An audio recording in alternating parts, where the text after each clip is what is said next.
If you're watching on your computer, make sure you can get us on your local cable provider. Go to u2america.com and enter your zip code to find out where you can find us locally. I'm Barry Nussbaum, filling in tonight for Dr. G. Welcome back to America Trends. Trending today, it was revealed that Ben Rhodes and President Obama duped America into believing the Iran deal was the right thing to do. Here to discuss that is former CIA director, chancellor of the Institute of World Politics, and chairman of the Foundation for Defense of Democracies, my friend James Woolsey. Mr. Woolsey, welcome to the show. Thanks, Barry. Good to be with you again. So great to have you.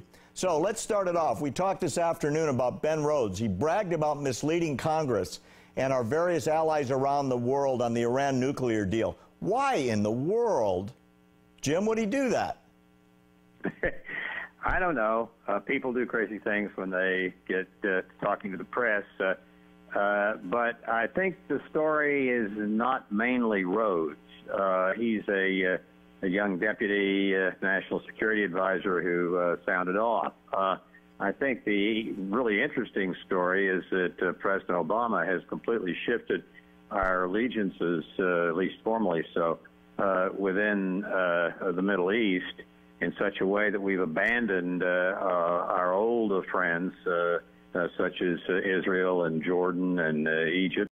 And we have taken up with Iran and its instrumentalities, such as Hezbollah and Hamas. It's just a total shift away from our friends and toward accommodating our enemies. And I think it's a stunning move, and they appear to have used the agreement on nuclear work by Iran as one of their instruments in doing this. Well, Jim, earlier today you told me that it's apparent that the Iran nuclear deal was negotiated previous to the radical leaders of Iran leaving. In other words, it was done in secret. And then the negotiations were announced when Rouhani, the supposed moderate, took over as president.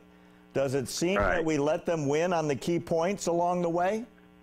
Well, a lot of this is a kind of a very distracting Persian belly dance.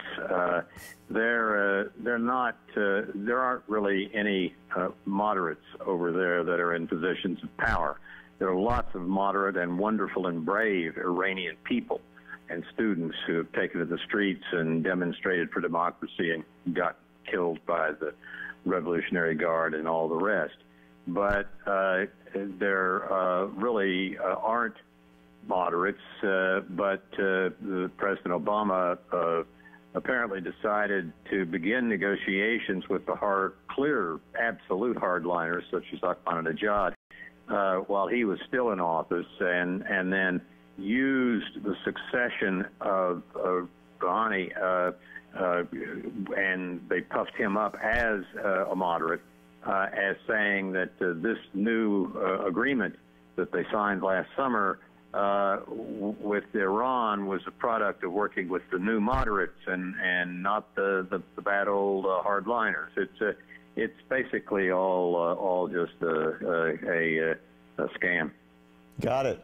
So tell me about the military bases. That's an exclusion within this JCPOA, that we can never inspect military bases, and yet the designation of military bases seems to be rather in flux, doesn't it? Yeah. I was either a delegate or advisor on three substantial arms control negotiations with the Soviets back during the Cold War, and then I headed up one negotiation with all of the Warsaw Pact. And if we had had any verification provisions in anything that we did that were like this, we'd have gotten laughed out of Geneva. It was just amazing. What they have done is come up with a provision which the U.S. has bought, which says that they can pretty well designate any part of Iran as a military facility, and once it's a military facility, they can keep inspectors out. So why would we accept that? I mean, that seems insane. Why would we accept something that says we can't inspect anything that they say we can't inspect? Because apparently the United States government was operating under the principle that it wanted an agreement no matter what, even if it was an agreement that enhanced substantially the position of Iran. The negotiations in that part of the world, particularly historically with the Persians, with the Iranians now, are not about give and take the way you and I think of negotiations, whether international ones or business ones. They're about Iran doing everything it can to show dominance. And all of the symbolism and all the rest of it really matters to the Iranians. And all they're after is showing dominance and having maximum flexibility for themselves.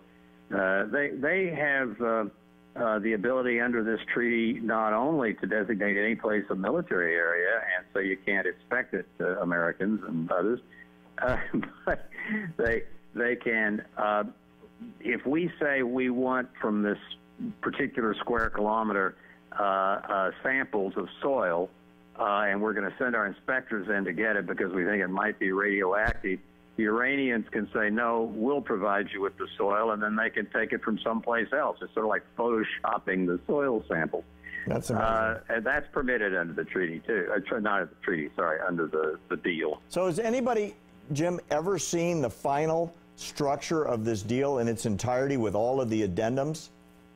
It's a great question, and to the best of my knowledge, no, we have not. We had not as of the last time I checked, which was about 3 months ago. And that's important because the statute that got passed about a year ago by the U.S. government that kicked these terrible negotiations off and got them started was one that provided that the treaty the deal didn't begin to take effect until all parties had a full copy of the signed document, and the document has not been distributed yet.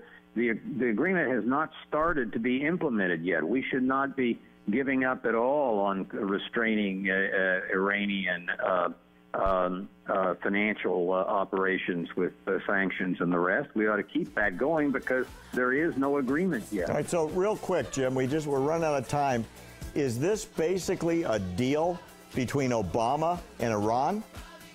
It's essentially a handshake, not much more, between President Obama and somebody somewhere in the Iranian government. Now, Jim, we're out of time. I so appreciate you being with us today. You're a terrific guy. Thank you.